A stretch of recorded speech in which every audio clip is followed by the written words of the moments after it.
करेंगे, फिर कानूनी मौक़िफ़ आपके सामने रखेंगे। हमारे साथ मौजूद है नून लीग के सीनियर रहनुमा एहसन इकबाल साहब और पीपल्स पार्टी के रहनुमा मुज़म्मिल कायरा साहब। आप दोनों का बहुत शुक्रिया। कायरा साहब, आपकी तरफ से 27 मार्च को अनाउंस कर दिया गया लॉन्ग मार्च, पीडीएम 23 मार्च को लॉन्ग मार्च करने जा रही है और आज बिलावल भुट्टो ज़रदारी साहब ने कहा कि पीडीएम ने अपने लॉन्ग मार्च के हवाले से हमसे राब्ता नहीं किया था, तो बस फिर आपका 27 फरवरी को होगा, इनसे एक माह पहले होगा, जाएंगे वापस आ जाएंगे, हुकूमत का क्या बिगाड़ लेंगे? पीडीएम जो कर रही है, पीडीएम तो खैर अब खत्म हो गई हमारे जाने के बाद, लेकिन अब जो मल्टी पार्टी अलायंस है अपोजिशन का, वो जो अपने तौर पे कर रहा है उनका हक है, बड़ा अच्छी बात है, हमारी उनके लिए भी नेक दुआएं हैं।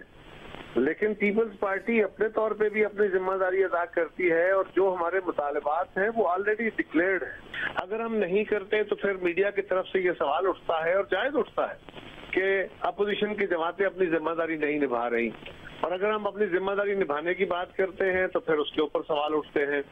अब सवाल यह है कि हमें क्या करना चाहिए। हमें इस हुकूमत को से इस मुल्क की जान छुड़ानी चाहिए, उसके लिए जो इक़दाम किए जा सकते हैं वो करेंगे।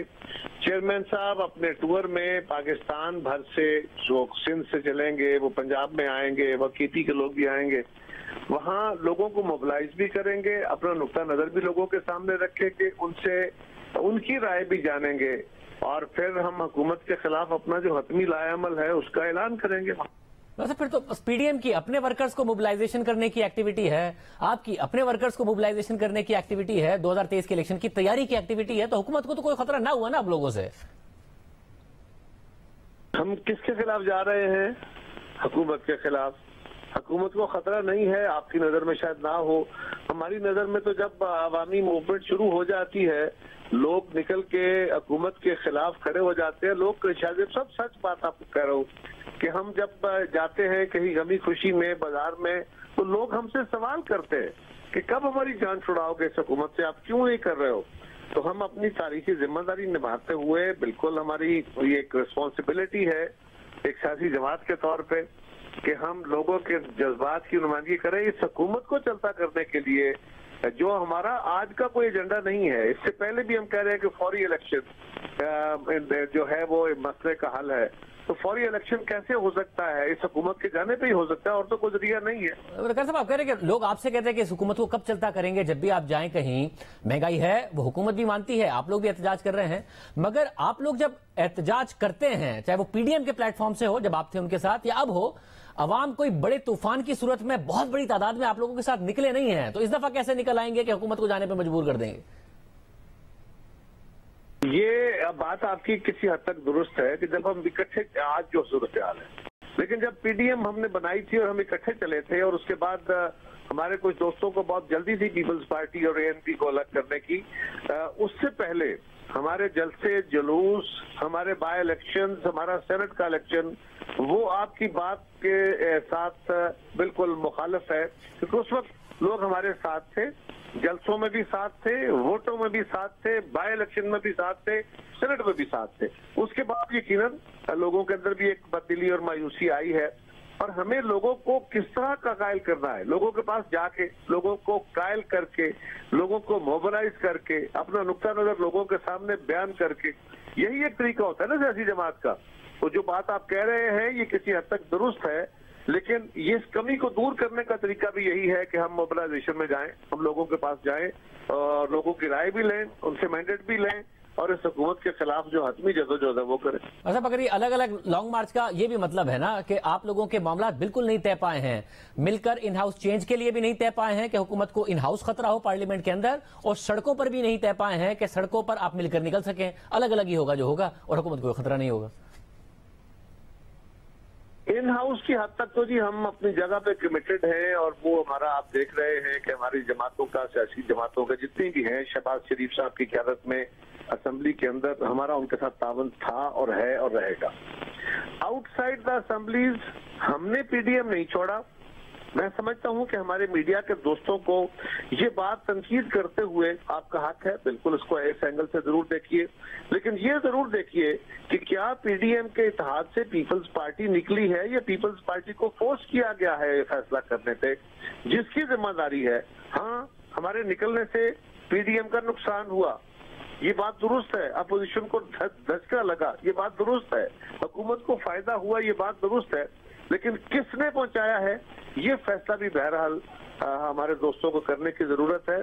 पीपल्स पार्टी अपनी तारीखी जिम्मेदारी कल भी निभाती थी, आज भी निभाएगी, आइंदा भी निभाएगी, और हम अपने आईन और कानून के अंदर रहते हुए जो रास्ते हैं वो सारे अडॉप्ट करने की पहले भी सही करते थे, आज भी करेंगे। एहसन इकबाल साहब, आपका लॉन्ग मार्च 23 मार्च को, उसके बारे में भी खबरें आ रही हैं कि आप वो तारीख भी बदलने की सोच रहे हैं, क्योंकि मार्च में तो खैबर पख्तूनख्वा में बलदियाती इंतखाबात आ रहे हैं, तो अप्रैल में रमजान आ जाएगा, मई में गर्मी आ जाएंगी, तो आपके लॉन्ग मार्च को ना ही समझे, पीपल्स पार्टी का मार्च होगा और हुकूमत को कोई खतरा ना ही समझे? नहीं, ऐसी बात नहीं है। इसके बारे में जो पीडीएम की लीडरशिप है वो फैसला करेगी, लेकिन मैं समझता हूं कि अगर पीपल्स पार्टी ये मार्च कर रही है, मोर द मैरियर। इसी तरह जमात इस्लामी भी, मैं उम्मीद करता हूं कि इस हुकूमत के खिलाफ मैदान अमल में निकलेगी। पीडीएम तो निकली हुई है, लेकिन मेरा ख्याल है कि शायद अब उससे ज्यादा बड़ा मरहला आ गया है और पहले का मरहला आ गया है। जो फॉरेन फंडिंग केस में स्टीयरिंग कमेटी, जो स्क्रूटनी कमेटी की रिपोर्ट है, इसके बाद अब इमरान खान साहब के पास एक लम्हा जाय किए बगैर इस्तीफा देने के अलावा कोई ऑप्शन नहीं, इसलिए कि उसमें बड़े सीरियस मुज़मरात हैं। मिसाल के तौर पे इनकी जितनी फंडिंग है वो स्टेट बैंक के जरिए बाहर से आई है, और इन्होंने इसीलिए गालिबन गवर्नर स्टेट बैंक को मुंह मांगे जो उन्होंने खुद मुख्तारी का बिल पेश किया है उसके ऊपर रजामंदी का इजहार किया है कि गवर्नर स्टेट बैंक को खुश करेंगे तो गवर्नर स्टेट बैंक के जरिए ये उनकी मनी ट्रेल को छुपा सकेंगे जो बाहर से पैसा आया है। तो मैं समझता हूं कि अब इमरान साहब तो कहा करते थे, एहसन इकबाल साहब ये बहुत दूर की कॉन्स्पिरेसी थियरी आप लेकर आए हैं। स्टेट बैंक ने ही तो स्क्रूटनी कमेटी को सारी डिटेल्स दी हैं, जिससे उन्हें अंदाजा हुआ है कि 4 डिक्लेयर किए थे, टोटल 18 अकाउंट थे, 14 अकाउंट डिक्लेयर नहीं किए थे, और क्या क्या तफसीलात थी। वो सारा का सारा मामला कोई तहरीक इंसाफ से थोड़ी मिला है। मतलब आप कभी आप कहते हैं आईएमएफ करा रहा है, तो आईएमएफ का क्या ताल्लुक है सारे के सारे मामले से कि आईएमएफ चाहता है स्टेट बैंक का गवर्नर रह जाए ताकि पीटीआई का ये केस में फायदा हो जाए? शाहजेब, आपको मैं फिर दोहराऊंगा कि स्टेट बैंक ये नहीं कह सकता था जो अकाउंट्स हैं उनको वो छुपा नहीं सकता था कि ये अकाउंट्स नहीं है। उन्होंने तो एक बैंक्स की पोजीशन दी, लेकिन असल मसला इसमें वो मनी ट्रेल है जो बाहर से मुल्क दुश्मन खातों से या अकाउंट से आई है, उसके अंदर असल इनकी हुकूमत की जान है, और ये चाहते हैं कि उस मनी ट्रेल को दबाया जाए, छुपाया जाए, और इसीलिए हम मुतालबा कर रहे हैं कि वजीर आजम को इस्तीफा देना चाहिए। ये असरअंदाज हो सकते हैं तहकीकात पे। देखिए, जब पनामा था, नवाज शरीफ साहब का नाम नहीं था, इमरान खान साहब मुतालबा करते थे कि अगर वजीर आजम इस्तीफा नहीं देगा तो वो तहकीकात पे असरअंदाज होगा। अब वक्त आ गया है कि जो बात ये कहते थे वो करके दिखाएं। अब इमरान खान खुद इस फॉरेन फंडिंग केस में उन पर साबित हो गया है कि उन्होंने कंसीलमेंट भी की है, मिस अप्रोप्रिएशन भी की है, और अब ये जो सरकारी तहकीकात हो रही हैं इस पर ये असरअंदाज होने की सलाहियत और ताकत रखते हैं। इन्हें फौरन इक्तदार से अलग होना चाहिए, और मैं समझता हूँ कि अदालत को नोटिस लेना चाहिए। मगर आपको क्या फिर इलेक्शन कमीशन में नहीं है भरोसा? इलेक्शन कमीशन में समाअत होनी है, स्क्रूटनी कमेटी की रिपोर्ट आ गई है। आप लोगों के खिलाफ इमरान खान साहब बहुत एहतजाज करते रहे, फिर पनामा आया, 2017 के बाद उन्हें मौका मिला, उस सारी की सारी सिचुएशन को उन्होंने कैपिटलाइज किया। आज आप लोग कहते हैं कि आपको विक्टिमाइज किया गया। आप चाहते हैं इमरान खान साहब भी आइंदा कहें कि उन्हें विक्टिमाइज किया गया? इलेक्शन कमीशन को तहकीकात करने दीजिए, फैसला करने दीजिए। आप उस वही मुतालबात कर रहे हैं जो इमरान खान साहब आपसे करते थे। जी, हम तो ये कह रहे हैं कि इमरान खान साहब, इलेक्शन कमीशन तो अपनी तहकीकात करेगा, लेकिन इलेक्शन कमीशन उन मालूमात की रोशनी में तहकीकात करेगा जो उसको बैंक्स की तरफ से, सरकारी इदारों की तरफ से फराहम की जाएंगी। और अगर इमरान खान साहब वजीर आजम के ओहदे पर बैठे हैं तो इस इम्कान को आप खारिज नहीं कर सकते कि वो असरअंदाज हो सकते हैं इन तमाम तहकीकात के ऊपर, स्टेट बैंक के ऊपर असरअंदाज हो सकते हैं। आ गया ना, ये आरिफ नकवी साहब की कंपनी ने अगर पैसे भेजे, किसी और ने भेजे, क्या मामला थे, ये सारी डिटेल्स आ गई हैं। अब तो इलेक्शन कमीशन ने फैसला करना है इसको देख के कि वो इसको फॉरेन फंडिंग का फैसला करते हैं, ममनुआ फंडिंग का फैसला करते हैं, कोई लाइबिलिटी वजीर आजम तक पहुंचाते हैं, नहीं पहुंचाते। तो इलेक्शन कमीशन का फैसला है, मालूमात तो बाहर है।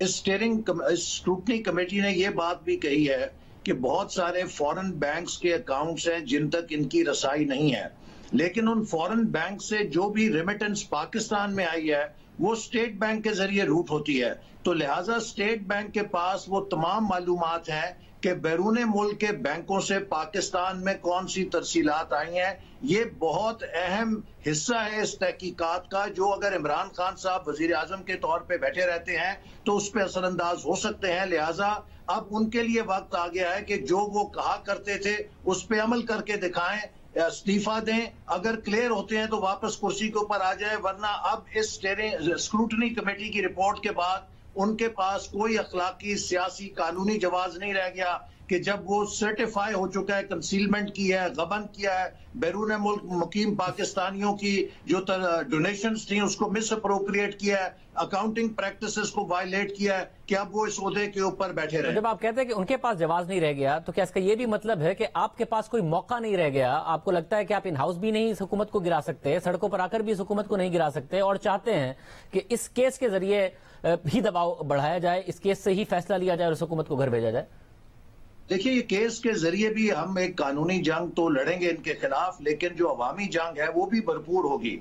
और इंशाअल्लाह ताला जो पीडीएम ने इनके खिलाफ महंगाई मार्च और लॉन्ग मार्च का ऐलान किया है वो होगा, और बहुत पुरजोर तरीके से होगा। और मेरा ख्याल है कि उसके बाद फिर ये हुकूमत में इतनी सख्त नहीं रहेगी कि ये बरसर इक़्तिदार रह सके। इस वक्त पाकिस्तान जिस हर तरफ से बहरानों का शिकार है, चाहे वो मुआशी बहरान है, सियासी बहरान है, सफारती बहरान है, उसका एक ही हल है कि फिलफौर नए आम इंतखाबात किए जाएं। शाहजेब 2018 का जो तजुर्बा किया गया था वो फेल ही नहीं हो चुका, वो बल्कि मेगा फेल हो चुका है। अब वो पाकिस्तान की सलामती के लिए खतरा बन रहा है। इस खित्ते का ताकत का तवाजुन बिगड़ रहा है। पाकिस्तान की जो नेशनल पावर है वो तेजी के साथ जवाल पजीद है, और इससे इस खित्ते में बहुत अमन को खतरा हो सकता है, हमें कौमी सलामती को खतरात हो सकते हैं। लिहाजा अब कोई हल नहीं है सिवाय इसके कि नया इंतखाब फौरन किया जाए। बहुत शुक्रिया।